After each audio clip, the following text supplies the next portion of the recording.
अस्सलाम वालेकुम students. I am राहत फरीद, योर कंप्यूटर टीचर। बेटा, आज के दिन हम अपना वर्चुअल यूनिवर्सिटी के जो सब्जेक्ट्स हैं, जिसमें से एक सब्जेक्ट है CS 101 को कवर करेंगे।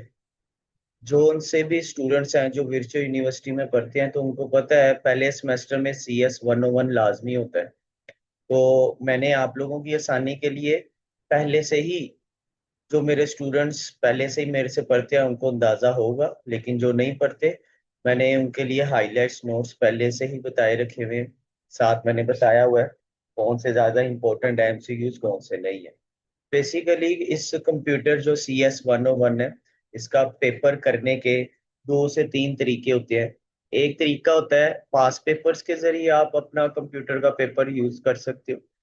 जैसे कि हम अपने पास पेपर्स मिड टर्म या सब अपना फाइनल टर्म में देखते हुए काम करते हैं। लेकिन वो जल्दी वाला तरीका जो जॉब्स वगैरह करते हैं, अगर आपने अपना CGPA अच्छा लेना है तो उसके लिए आपको हैंडआउट्स तो लाजमी पढ़ने पड़ेंगे, अपने कंसेप्ट को क्लियर करना होगा। आप लोगों का CS 101 का जो पेपर होता है वो ऑब्जेक्टिव बेस आता है। जाहिर सी बात है, उन्होंने इस बार चॉइसेस भी खत्म कर दी हैं, तो आप लोगों के लिए ये ज्यादा मुश्किल हो गया थोड़ा सा कि अच्छा CGPA लेना। तो उसके लिए मैं आप लोगों के लिए वीडियो बना रहा हूँ ताकि आप लोगों का ज्यादा से ज्यादा बेहतर और अच्छा CGPA आ जाए। तो बिना टाइम जाया किए हम अपना आज का लेक्चर शुरू करते हैं बेटा। तो सबसे पहला लेक्चर है introduction to computer science, CS। जो ये CS होता है कंप्यूटर साइंस है बेटा। 101 का लेक्चर जो आपके पास आता है वो हम स्टार्ट करने लगे हैं। सबसे पहले लिखा हुआ है कंप्यूटर साइंस। कंप्यूटर साइंस सबको पता है, शुरू से पढ़ते आ रहे हैं सारे लोग। It is the smart machine. ये एक स्मार्ट मशीन है जो आप लोगों का काम आसान करती है।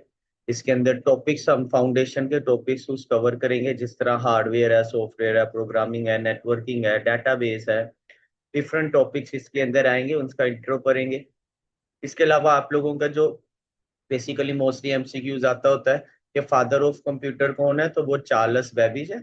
और मदर ऑफ कंप्यूटर एडा है, जो कि चार्ल्स की ही एक स्टूडेंट थी।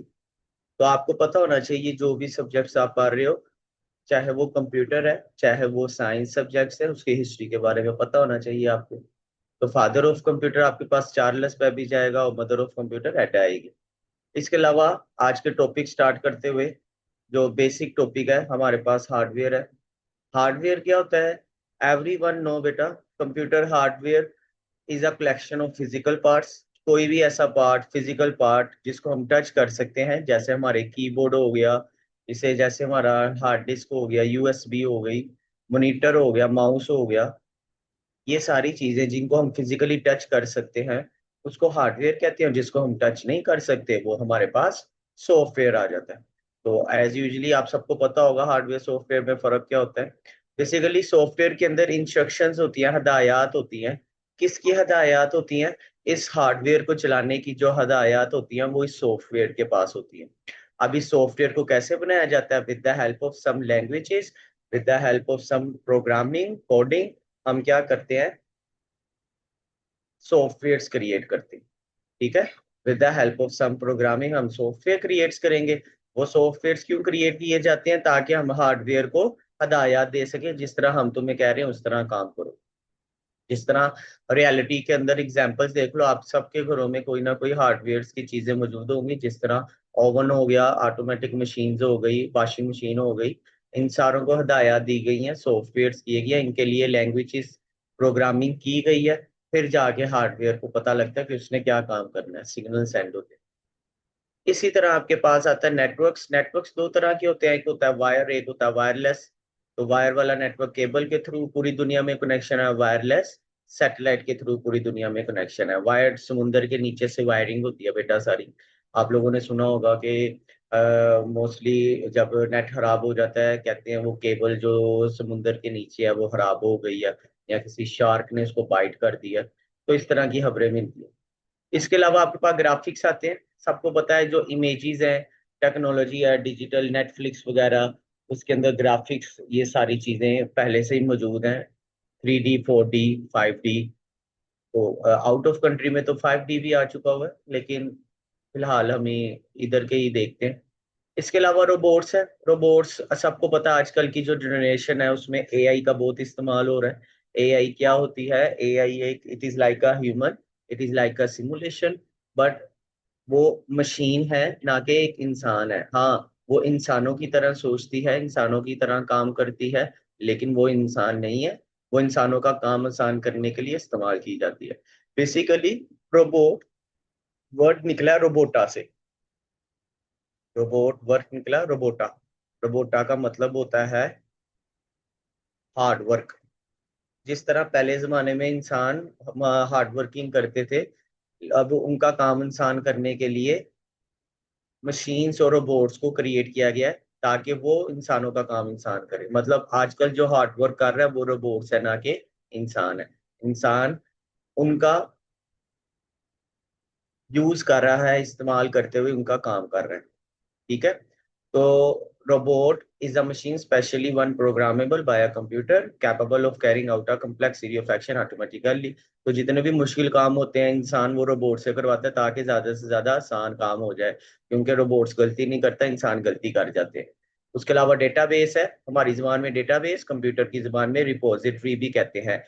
किसी चीज का जखीरा करना, स्टोरेज।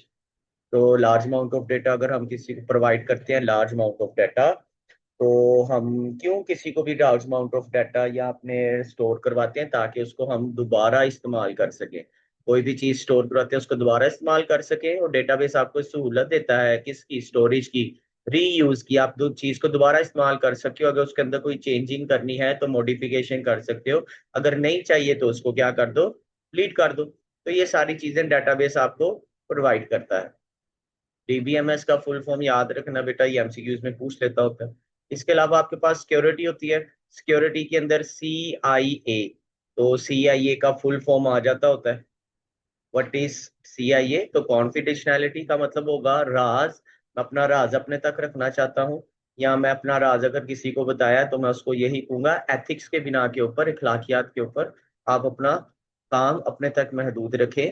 और जो भी बैंक्स के अंदर डाटा या नादरा के अंदर डाटा है वो सारा का सारा आपका एक्यूरेट होना चाहिए। इंटेग्रिटी का मतलब होता है एक्यूरेसी होनी चाहिए।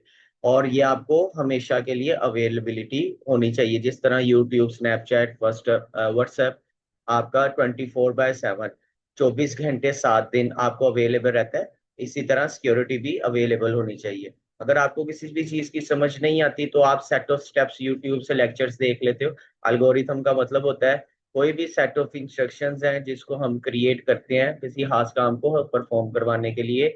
अगर मैं कहूँ यार मैंने HTML ही सीखनी है, तो मैं यूट्यूब से ट्यूटोरियल निकाल लूंगा और मैं सिर्फ HTML ही देखूंगा। तो उसमें स्टेप बाय स्टेप बताया गया होता है कि किस तरह आप HTML याद कर सकते हैं, इसकी प्रैक्टिस कर सकते हैं। इसके अलावा इंफॉर्मेशन प्रोसेसिंग है। सारों को पता है डाटा इंफॉर्मेशन में क्या फर्क होता है। डाटा एक रॉ फैक्ट एंड फिगर्स होता है, लेकिन जब उसको अपने इस्तेमाल में लाया जाता है वो इंफॉर्मेशन कहलाता है। और जब उसको अपने इस्तेमाल में लाने का जो टाइम है वो क्या कहलाएगा? इंफॉर्मेशन प्रोसेसिंग कहलाएगा, जो कि IT फील्ड में भी इस्तेमाल होता है। इसके अलावा ये काफी ज्यादा फील्ड है जिसमें हम कंप्यूटर साइंस एप्लीकेशन इस्तेमाल करते हैं। आगे मोस्ट इंपोर्टेंट आपके पास MCQs आता है, लोकल जॉब मार्केट, मतलब पाकिस्तान, इन साइड ऑफ पाकिस्तान। पाकिस्तान की बात कर रहा है। बाय फंक्शन, बाय फंक्शन का मतलब होता है काम के लिहाज से सबसे ज्यादा टॉप पे कौन सी जॉब जा रही है? Software and web. By function के लिहाज से अगर मैं यही आपको बताऊं कि बाय इंडस्ट्री के लिहाज से कौन सी जा रही है, तो बाय इंडस्ट्री के लिहाज से देखो IT की फील्ड में ज्यादा लोग एंटर हो रहे हैं, इंफॉर्मेशन टेक्नोलॉजी। इसी तरह अगर हम इंटरनेशनल बात करते हैं USA के लिहाज से, तो सॉफ्टवेयर डेवलपर की सबसे अच्छी जॉब जा रही है इंटरनेशनल मार्केट के अंदर। अभी आपके ऊपर डिपेंड करता है आप क्या करना चाहते हो, क्या नहीं करना चाहते। ये आपका चैप्टर नंबर 1 है बेटा। इसके अलावा चैप्टर नंबर 2 में कुछ ज्यादा नहीं है। इसमें आप लोगों को बस इंट्रो बताया गया चैप्टर नंबर 2 में। जैसे इधर लिखा हुआ है breath first and depth first. Breath first का मतलब होता है कि इस पूरे कोर्स में आप क्या पढ़ोगे, पूरे कोर्स के अंदर आपने कौन कौन से टॉपिक्स कवर करने हैं। और डेप्थ फर्स्ट का मतलब होगा एक टॉपिक को डिटेल से पढ़ना, फिर दूसरे टॉपिक की तरफ मूव करना। तो इधर साफ लिखा हो first cover detail and then course cover. तो ये दोनों इंपॉर्टेंट MCQs हैं। इसके अलावा नीचे जो भी लिखा हुआ है वो सारी हिस्ट्री आपको पढ़ने की जरूरत नहीं है, इसको अपना टाइम वेस्ट ना कीजिएगा। हम नेक्स्ट मूव ऑन करते हैं। सर्च इंजन्स की बात हो रही है। अगर आप स्क्रीन पे देख रहे हैं तो मैंने इधर स्क्रीन पे लिखा google.com। तो आपको ये नजर आ रहा होगा, ये एक तरह का सर्च इंजन है। मैं कोई भी चीज सर्च करता हूँ तो सर्वर के थ्रू मेरे पास पहुंच जाएगी। तो सर्च इंजन इधर वो यही बात कर रहा है। सर्च इंजन सबसे ज्यादा जो पॉपुलर सर्च इंजन है वो गूगल है, जो कि 90.31% इस्तेमाल होता है। दूसरे नंबर पे बिंग है, तीसरे नंबर पे याहू है, फिर बेडू है, फिर येंडेक्स है, फिर शिनमा है।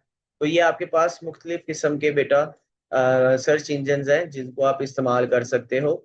अब सर्च इंजन में आपने नेक्स्ट करना है क्यूरी।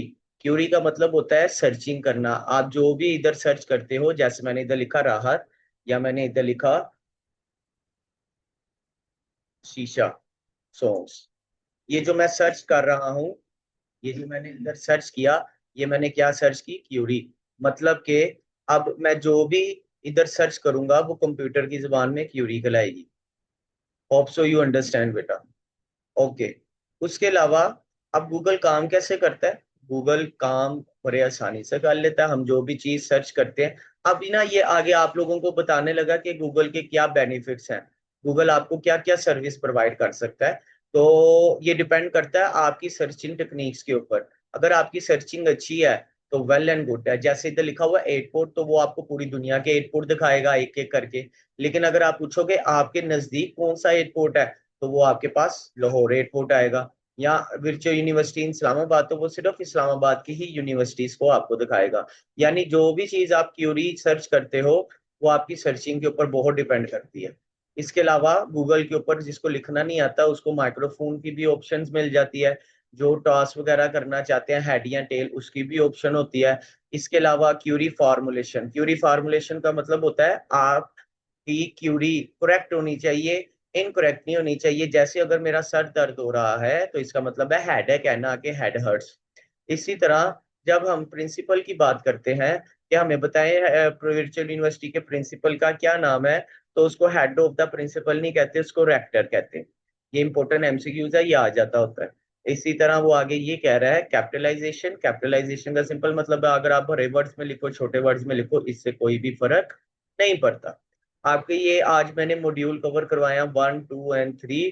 बेसिक क्वेश्चंस हैं बेटा, इतनी मुश्किल क्वेश्चंस नहीं है। आप लोग आसानी से इसको कवर कर सकते हो। मैंने ये हाईलाइट्स किए हुए हैं। इसके अलावा मैंने आपको जो जो चीजें बताई हैं उसको बस माइंड में रखना है, आप लोगों ने कंसेप्ट माइंड में रखना। और जो बताया है कि इंपॉर्टेंट एमसीक्यूज हैं उसको भी कवर करना। बाकी अगर आप लोगों को कोई भी हाईलाइट्स नोट चाहिए, मेरा डिस्क्रिप्शन के अंदर व्हाट्सएप नंबर है, आप मुझसे रब्ता कर सकते हैं। सब्सक्राइब और लाइक कीजिएगा बेटा चैनल को। अल्लाह हाफिज।